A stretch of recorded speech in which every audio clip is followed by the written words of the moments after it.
Na mimi nilipomaliza shule nilikaa mahali nikajishikiza mahali, lakini miezi mitatu tu then nikaona hapana, siwezi kukaa nimeshikiwa mahali, kwa maana kwamba ajira.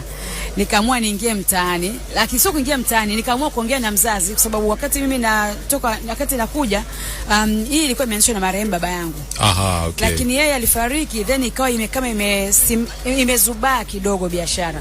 Kwa hiyo kwa sababu mimi nilikuwa nina maarifa na nilipata ujuzi fulani, nikasema nikiutumia ile maarifa ninaamini nitaisogeza hii biashara sehemu fulani, hatua moja. Kwa hiyo nilivorudi kipindi kile nikaleta idea mbalimbali.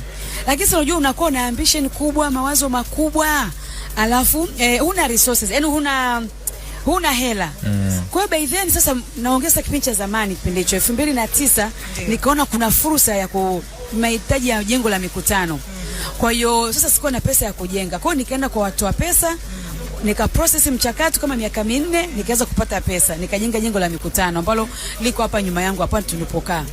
Hilo jengo la ghorofa 4, lakini kipindi hicho nikajenga tu kama floor 2, floor 3.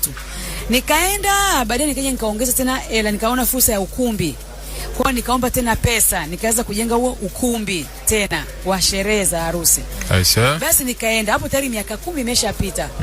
Na mpaka juzi tena 2021 nikaona fursa ya 3, nikajenga tena, nikanunua ukumbi mwingine wa sherehe tena.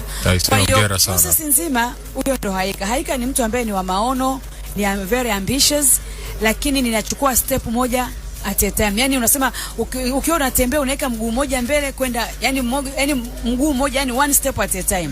Kwa mimi ni mtu ambaye ninafanya hivyo, na sifanyi kwa kutumia sana au kwa kutumia kona au kukanyaga tu. Ninafanya kwa mchakato halisi wa taratibu, lakini wa uhakika. Kwa